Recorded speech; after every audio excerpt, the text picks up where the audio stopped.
state, they took away our silver,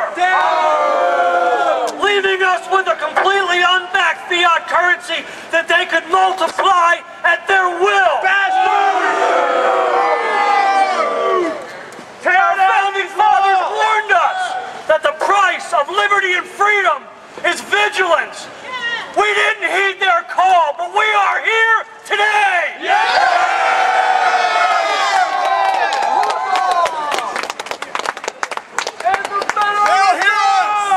Yeah, they will hear us today. Take your time, James. We have plenty of time. We got all day. We got all day, brother. Just let us know how you feel. We have a crisis here in America, folks. Our financial crisis is merely a symptom of it. We as a nation and as a people have turned away from the philosophy and the principles of liberty. I have awoken to the realization that I exist to feed the creature that lives behind these walls.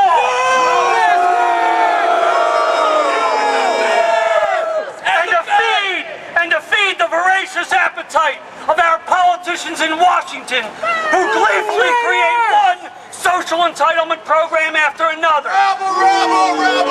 That is, of course, when they're not revving up the war machine.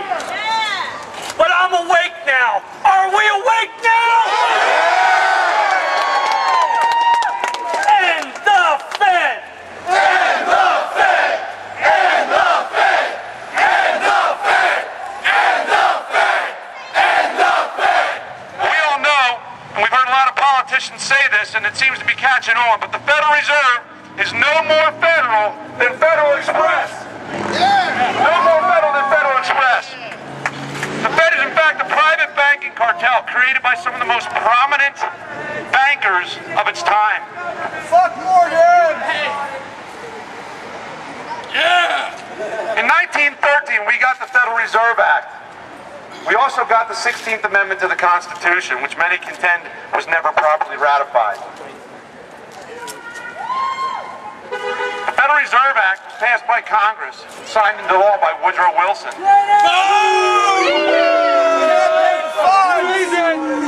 I like to refer to that as an abominable act, because with that single stroke of a pen, Woodrow Wilson doomed the fate of generations to come.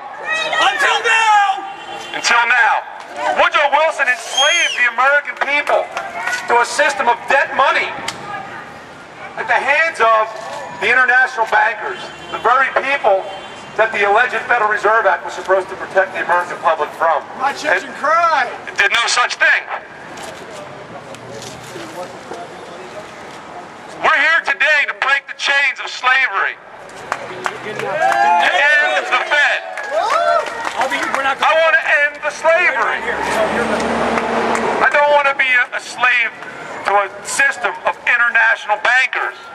And we met some of these people. We were here recently, and I'm not talking about November. We were here last week, and we had the pleasure of speaking to a couple of Federal Reserve executives. One of the most interesting comments was, while they were laughing, he said, "Don't end the Fed before my pension is secure." End it now! We'd like to end it now. And the Fed before my pension is secure. The bottom line is this: we need to educate ourselves. We need to educate our family, our friends, our neighbors. The only way we're going to evoke real change is people have to wake up, but they can't wake up to the message if they don't receive the message. We have to, as a team, as individuals, we have to constantly and consistently deliver the message of freedom. We have to remind people that they need to understand the intent of the Founding Fathers. We all need to get to know the founding documents. All right, if you're not familiar, if you haven't read the Declaration of Independence, if you have not read the Constitution or the Bill of Rights in the recent past, do so, because that's what this is about. If you don't know those documents, if you don't understand the intent of the Founding Fathers, how can you fight for those principles, right? Life, liberty, property! Life, liberty, and property. Pick up the documents. Take the time to read them, right? I tell them, read the Declaration of Independence, read the Constitution and the Bill of Rights, and then pick up the Communist Manifesto and read that. Who here's read the Communist Manifesto? I used to preach it. I'm glad you no longer do. Welcome back. Read the Constitution, read the Communist Manifesto, then pick one. Pick one. Make a choice. Which do you support? And do so vehemently. Do so with every fiber of your being. There's another way that you can help this cause. And that's to do everything in your power to get your congressman or your congresswoman to put their support behind H.R. 1207.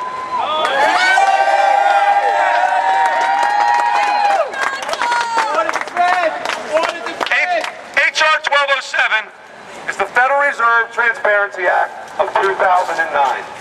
All right? I like to put it this way. Simply ask your congressman or congresswoman, do you want to know, or do you want me to know as your constituent, where my tax dollars went? Scared. They have to answer yes. If they say no, they're gone. Will you show me the money? Show me the money! Show me the money! Show me the money. Show me the money. Show me the money. Show me the money.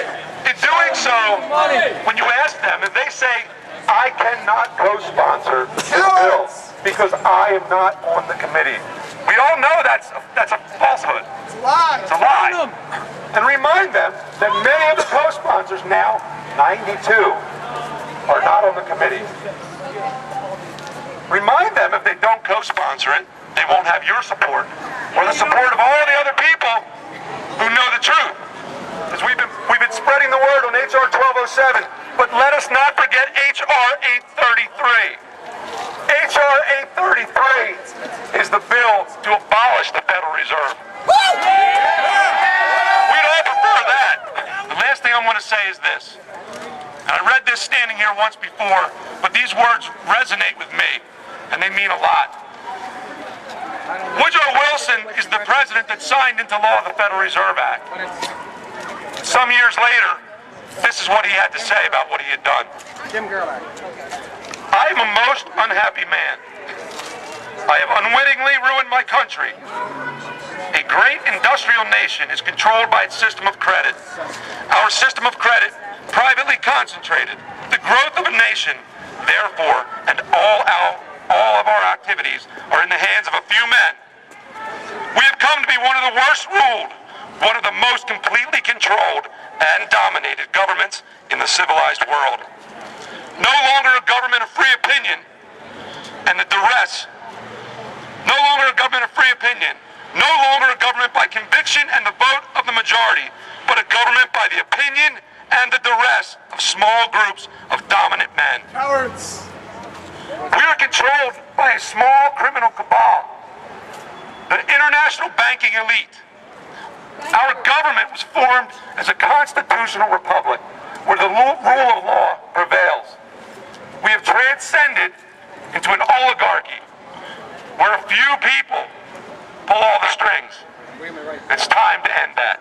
I want my freedom back. Who else wants their freedom back?